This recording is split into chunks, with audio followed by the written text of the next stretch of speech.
name is Julia Dudley Najieb, and I'm here with Reverend Jack Elliot, Central Valley Center for Spiritual Living. And he came up with this idea, this phenomena of being able to imagine justice by imagining justice. That's a deep concept, imagining justice, yes. Right? And we're on our part two, because last week was more like the intro. Right. Getting everyone acclimated with what we were going to talk about. And we even have our audience members back. Right. And since they said we're so lovely, you're more than welcome to come back anytime you want to. Any of the other shows as well. So, and, you know, we wanted to make sure we open up the dialogue. You sent me this clip, this photo. Yes. Facebook, right? And circulating all throughout Facebook. And this is something that, when you look at it at first glance, it actually looks like it could be from a newspaper. It looks like it could be from a newspaper, and it looks like it could really support the argument that we have and that we're talking about. And it's like one of the things that I want to encourage everyone to do. When you see something on social media, fact check it. Okay. You know, because it's your credibility that's going out there into the world before you spread something. And if somebody sends you something and you check it out on snoops.com and you find out that it's Which not, is a pretty reliable source. Not real information, one of the things that you can immediately do, go back and edit your post and say, this is down. Now, this document that you'll see on the screen today really talks about how the privatization of the prison system, they are making mandates to the local states that you've got to keep these prisons full. Now, if you're reading it all in our book and understanding the new Jim Crow that we're talking about, that's true. There is truth to that story. It happens to be that the story that's on the web today is not a true story. And so just as the other side of media can create false news about what a point of view we might have, it can set us up so that we don't look credible as well. Because all it would have to take to end the conversation is to say, that's not a real story that the two of you were talking about, therefore we're not going to watch the rest of your program. But there are real stories that people can actually share and link to with that fact on there. So why even do the injustice, I say, of putting something up there that doesn't... I think it's because we are so quick in our society right now that if we see something out there that we agree with, and quite frankly has a great picture with it, oh, yes, that's what I'm up to. Let me hit send. Let me hit share. Without taking that moment and really thinking about, is this true? Now, we have one of our friends that do that. We have a friend in our congregation, if we send happy birthday every time a post comes up on social media that says it's her birthday, we would be celebrating her birthday 6 times a year. And she gets a joy out of that. But it also just reminds you, just like Wikipedia, anybody can post to Wikipedia and say, oh, you got a little bit more information about how downtown Fresno was formed in, 200 years ago.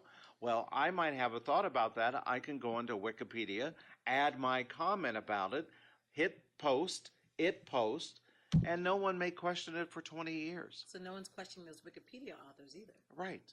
But here's what I want you to look at. If you look at the book that we're reading in our class, the back 36 pages are notes and references validating every quote, every source that's been referenced in the book. A lot of information. There's also the index in the back that if you have just an idea of a concept, you can go to the index and look it up.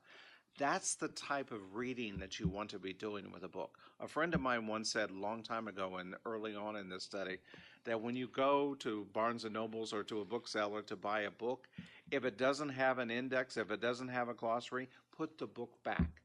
It's not a viable researched book. When I studied, because I am a writer, one of the things that I have learned is that with every article, and when I was writing a newspaper column, my requirement was 750 words. For every 750 word column, I had to have 3 sources to whatever facts that I was offering to back up the story that I was telling.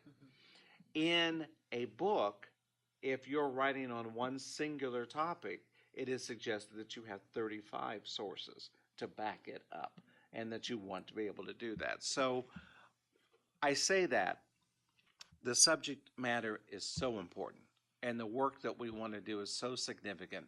We do not want it to be discounted because we're not aware of how to validate what it is that we're looking at. Because when you start to talk about information, like one of the things that's in the book that she talks about today, is that in 2006, 1 out of every 9 African American men that was under the age of 35 was in prison. But 1 out of 106 Caucasian men are in prison. And that's a fact, and it's like we want to talk about that fact because we want to make an argument to use that to be a demonstration of why there is a new Jim Crow in place. If it wasn't sourced, if there wasn't a reference to go to back it up, someone could say, well, that just doesn't make sense. That doesn't happen on our watch. That couldn't happen in America right now.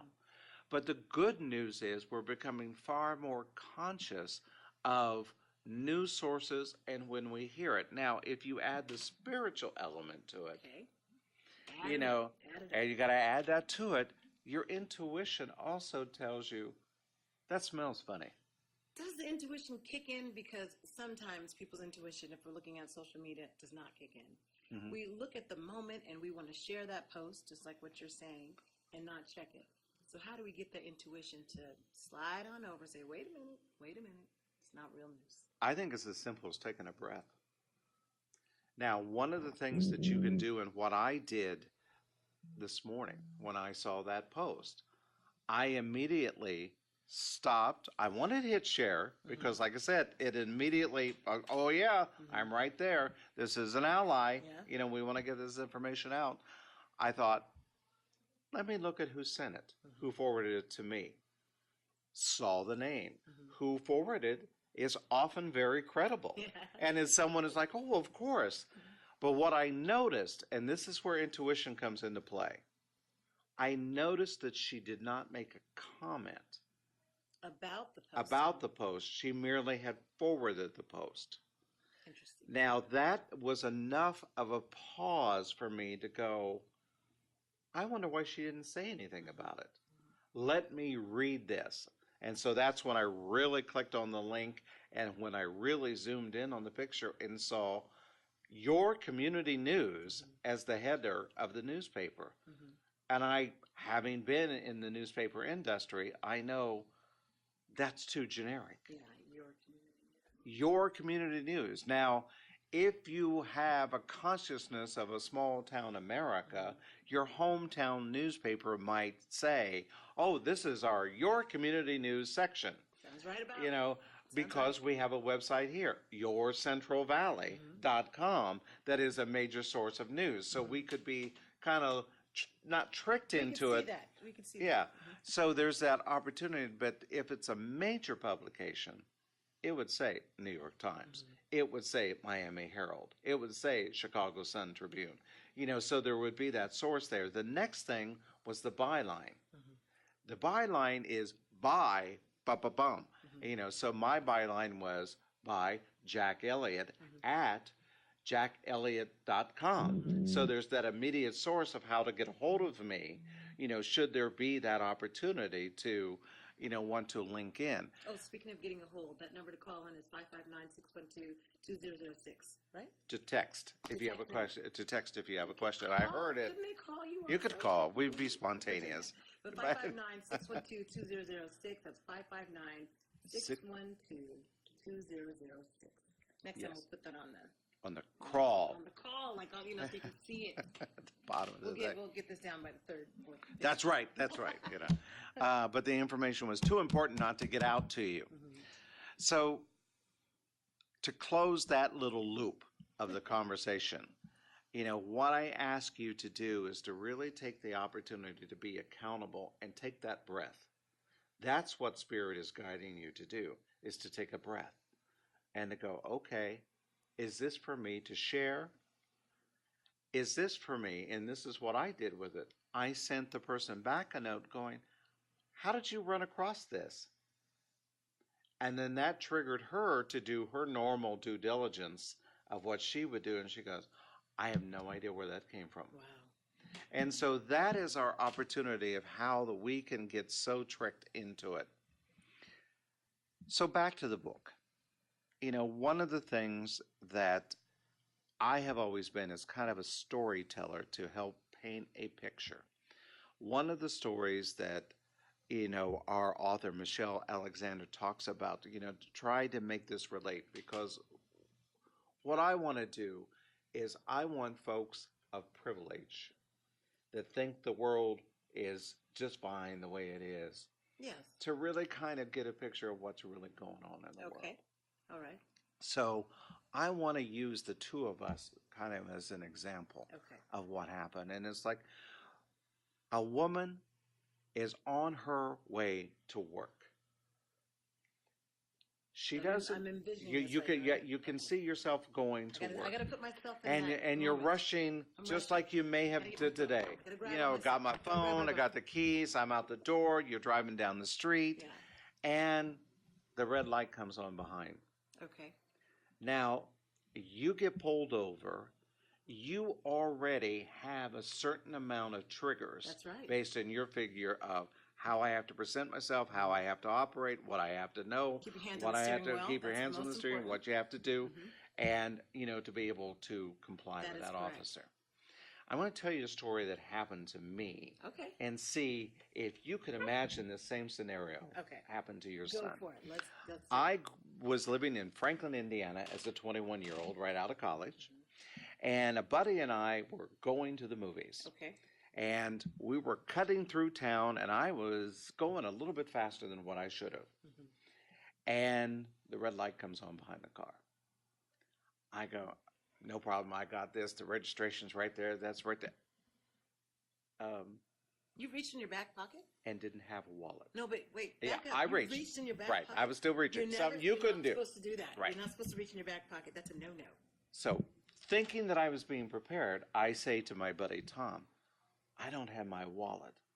Give me your wallet. Well, that's bold. We couldn't do that. He hands me his wallet. The officer comes up to the car, and I go, look, I know I was speeding. We were trying to get to the movie. It starts at 3:10. Here's the license. Here's the registration. Oh, this says Tom King, but you're driving Jack Elliott's car. I know, this is Jack. I borrowed the car from him. Oh, he looked at, oh, hi, Jack, how are you? I am good. He goes, do you have ID, Jack? No, I forgot my wallet today, but I'm not driving. Okay. Well, the weight, the height, the thing was enough. And even the picture, two guys kind of the same age, wearing glasses. You kids slow down now and enjoy the movie. Was that a great movie? I just wanted to I have no idea what the movie was. But what I know is we went about a quarter of a mile up the road and the red lights came on again. Okay. Same cop car came up behind us. And he goes, Mr. King, we have a problem. Okay. There's an unpaid ticket on your license. Oh. We're going to have to impound this car. Okay. So, consequence, now I'm having the big picture of jail because I know I've committed a fraud. So, anytime as a little kid, whenever I committed a fraud and I knew that I was really caught, spilling my guts was the answer that I usually operated from, and I just put it all out there. All right. So when we go to the police station, that's what I decide to do. Okay. And again, the answer was, well, you boys have learned a valuable lesson today. Just pay the ticket and you can go on about your way. That's it. Wow. Now, so what I know, That is not my experience. I could operate in the world Yeah. believing that police officers are kind, if you tell the truth like your parents always taught you to tell the truth, that even if you lie, if you clean it up and you take accountability for it and you start to do it, it'll all work out okay because justice is blind. For you, it's blind. For you, yes. In this story, and the story that Michelle talks about is a young woman like yourself that was going to work in that same story, realized that she didn't have her wallet, and she got taken to jail and had to wait 1 month before before her trial even came up. Now that sounds about right. That's what I'm used to. I mean, Yeah. that's why your story, I can't even relate to Right, that. right. And I mean, it would be comical to you. Yeah. If my That's a story, joke. you'd be watching on some sitcom and going, look, Like, look no at way. those funny white people. No way in a million years. Right, No way. that would happen. But what I know is we have a real disconnect in America by what we believe to be true. And if we can't start telling the truth about what is and what these systems are, the great awakening that we had in the last several weeks was one of those awakenings where people were talking about the children being separated at the prisons. Mm-hmm. And so there is that opportunity to go, wait a minute, how does that happen?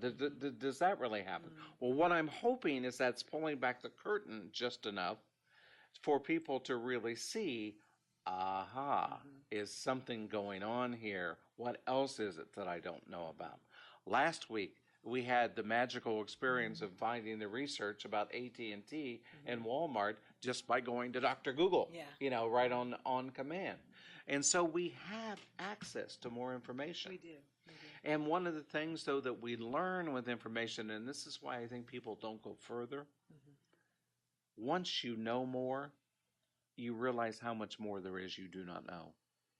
I'm still stuck in the back pocket. You Right. reached in your back pocket? Right, I reached in my back pocket. That's a no-no. We were always taught you keep your hands on that steering wheel. You don't No reach matter in your back what. pocket, no matter what. Right. No, go ahead. That just stuck with Right. me. That you reached in your back pocket. Well, it's like I have one of my best friends is African American, and one time she was taking me back to BART in the Bay Area, and she was driving her car. And we got pulled over, and the officer said to her, without even blinking an eye, "Why are you driving that white man's car?" Because he had made a decision that she wouldn't be driving the kind of car that she was driving. Now, I wanted to immediately say something, but I got the hand on my hand of her saying, "Not now." And I watched how she handled the transaction, and it was, I don't want to say a negotiation, but it was a very defined way of hearing her speak that I never heard her speak in that cadence before. It was, "Why, yes, sir, I do have my registration. You do have to change your May I reach into my glove box to receive it?" And you never put in the glove box, by the way. Well, that's one thing my parents always told me: never the glove box. Always yes, sir, no, sir, or yes, ma'am, no, ma'am. Right. And you look straight ahead. Those are all the things we were taught. Right. So Does that sound normal? I just want to ask the audience that sounds about right? No, it doesn't sound right. Not right as in a moral thing, but right as in your experience. And what were you going to say? I'll repeat it. What I am learning is, yes, that you were talking the facts of how it really happens.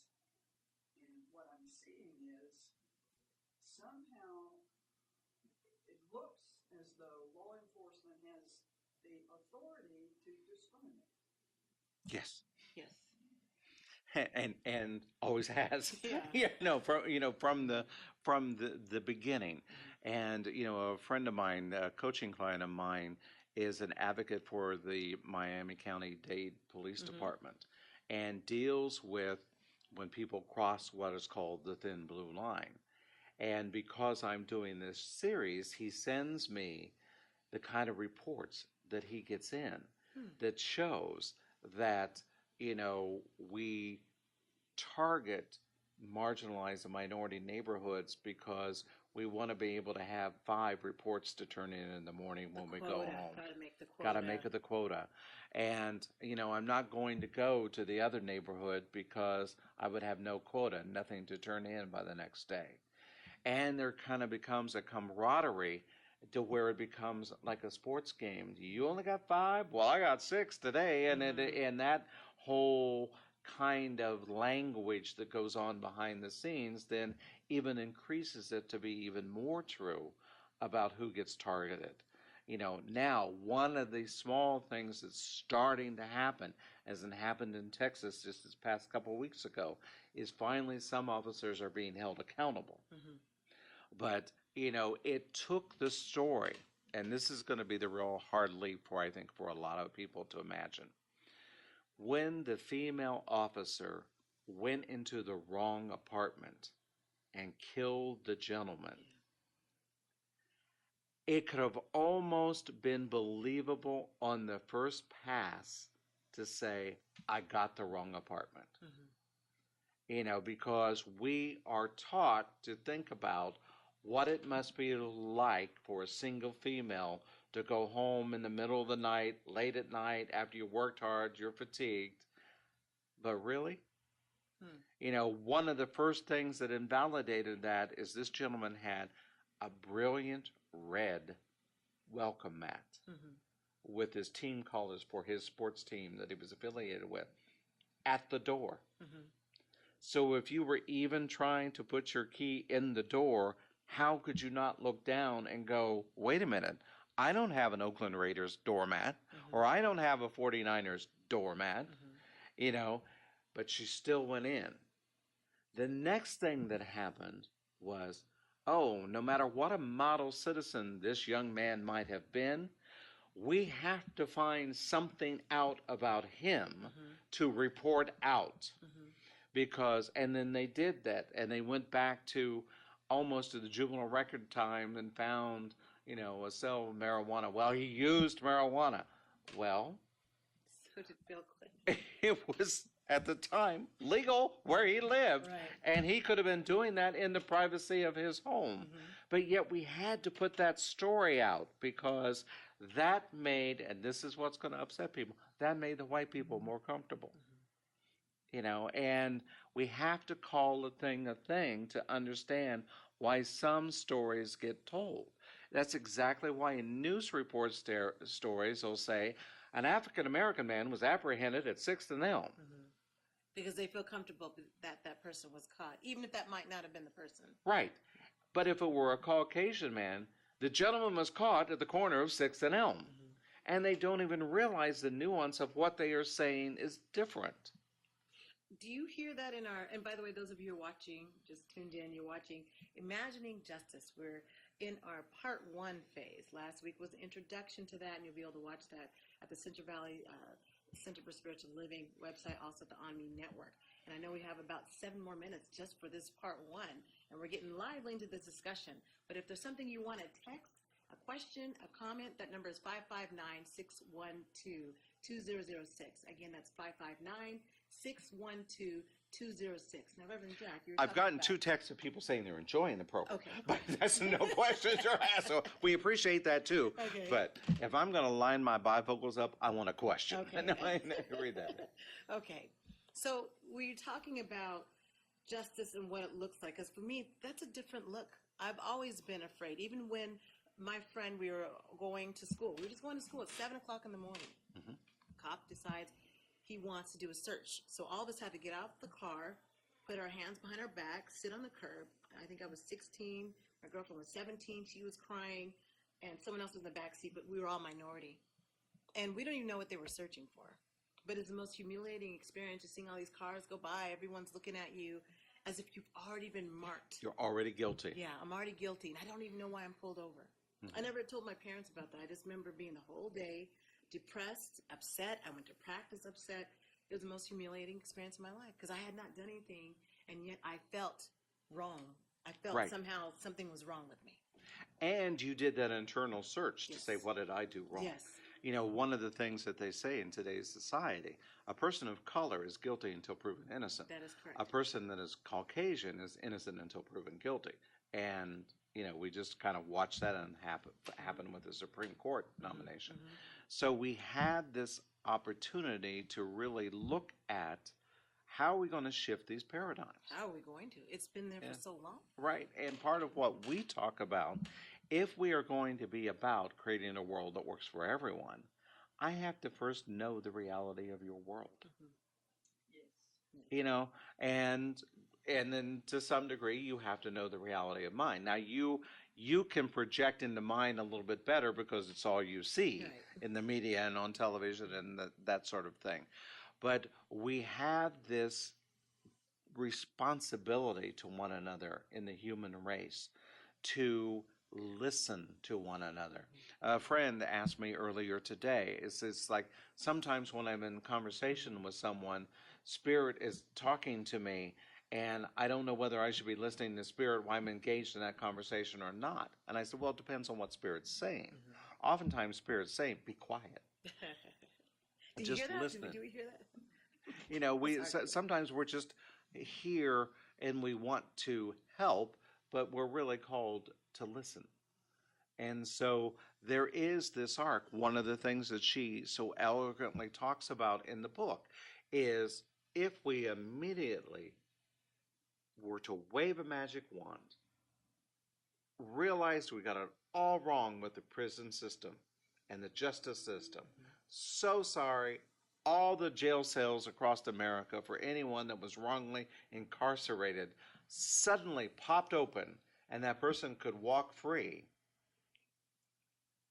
The Caucasians of us would go, didn't we do a good thing? Now see, aren't things better? Whew, so glad that's over with and we got that. And then we'd be met with rage. And the rage was that rage that, you know, for those of privilege wouldn't understand because they've never been violated at such a vicious level to understand that that anger is still there and has to come out and has to be, you know, has to be expunged, if you will. So it does Has to be manifest in commu- other ways. It, as we yeah, see the community. but even if there was perfect healing, the work is not done. You know, so many times people, you know, any entrepreneur knows you work really, really, really hard to build a new business and then you get it built. Yeah. And it's like, oh, what's my second year plan? You know, you put all that energy into it. So if we're to create a world that works for everyone, you know, yes, we can envision the release, the forgiveness of that, the opening of the gate to make that happen. But if there's not collaboration, if there's not that continued dialogue on the other side to say, what do we do next? How do I atone for this atrocity that we've gone through? And to realize that that atonement may not be played out in my lifetime. And you might realize and experience, I get that you're asking for forgiveness and atonement, and I may do it on behalf of my children, but I'll never trust you again. And we've got to be okay with what that dynamic looks like, you know, because that's a part of that healing process. Because slavery is in our DNA on both sides, you know, and it's passed down, and that's some of the research that it's like, you know, where is it coming from and why? Because we as humans were taught our own survival in whatever ways, and there are things that you inherited for your lineage that you just know, but it was like, how did I ever learn that? How did that ever come to me?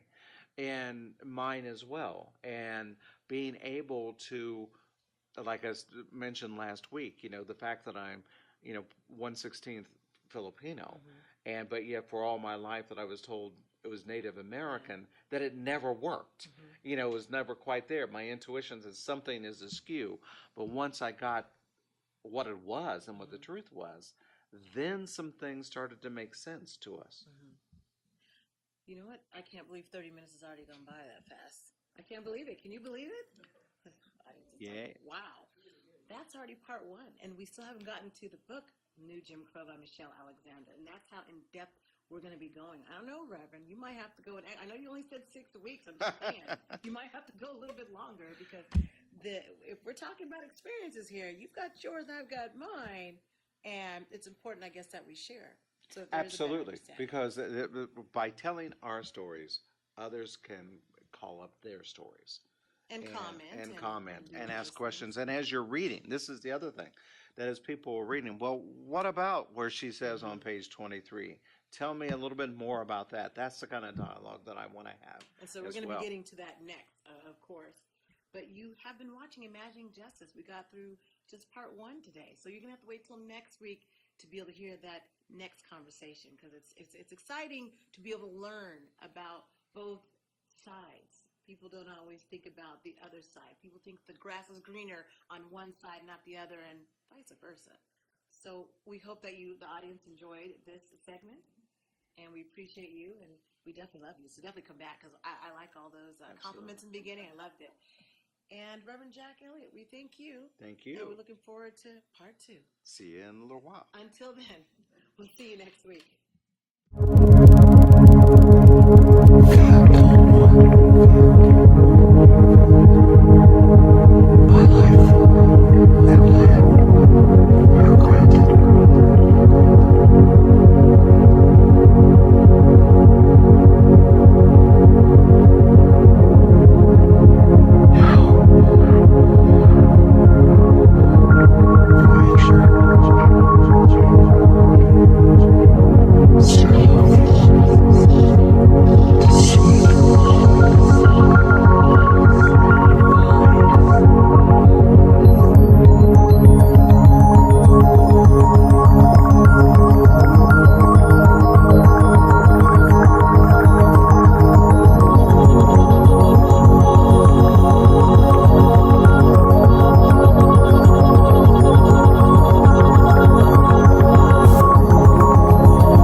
This is important news for people who have been exposed to the weed killer Roundup in commercial settings and later developed non-Hodgkin's lymphoma. According to the World Health Organization's research on cancer, the active ingredient in the weed killer Roundup, glyphosate, can cause cancers such as non-Hodgkin's lymphoma. If you or a loved one were exposed to Roundup in a commercial setting such as farming, landscaping, or golf course maintenance, and then developed non-Hodgkin's lymphoma, you could be eligible for a cash award and medical expenses. If you or a loved one were exposed to the weed killer Roundup and were then diagnosed with non-Hodgkin's lymphoma, call the law offices of Davis and Crump right now to see if you are eligible for a cash award and medical expenses. Our first consultation is free, and we don't get paid unless you get paid. Call now. Operators are standing by. Attention all timeshare owners. Were you a victim of a high-pressure or dishonest timeshare sales agent? Were you misled and confused by what you were buying? Did the timeshare fail to deliver what you were promised? Do you feel that you overpaid and just won out? If you answered yes to any of these questions, we can help. We're timeshare compliant, and every day we help hundreds of timeshare victims protect their rights, and we can help you too. Our team can legally terminate your timeshare agreement, ending the payments forever, saving you thousands. But you must act now. Call now for a free consultation. With one simple call, the professionals at Timeshare Compliance can legally terminate your timeshare agreement and help end your financial suffering. You could save thousands. So call now before another payment is due. Timeshare Compliance is A+ rated by the Better Business Bureau. Don't wait. Call 800-455-0830. 800-455-0830. Attention all timeshare owners. Were you a victim of a high-pressure or dishonest timeshare sales agent? Were you misled and confused by what you were buying? Did the timeshare fail to deliver what you were promised? Do you feel that you overpaid and just won out? If you answered yes to any of these questions, we can help. We're timeshare compliant, and every day we help hundreds of timeshare victims protect their rights, and we can help you too. Our team can legally terminate your timeshare agreement, ending the payments forever, saving you thousands. But you must act now. Call now for a free consultation. With one simple call, the professionals at Timeshare Compliance can legally terminate your timeshare agreement and help end your financial suffering. You could save thousands. So call now before another payment is due. Timeshare compliance is A+ rated by the Better Business Bureau. Don't wait. Call 800-455-0830. 800-455-0830.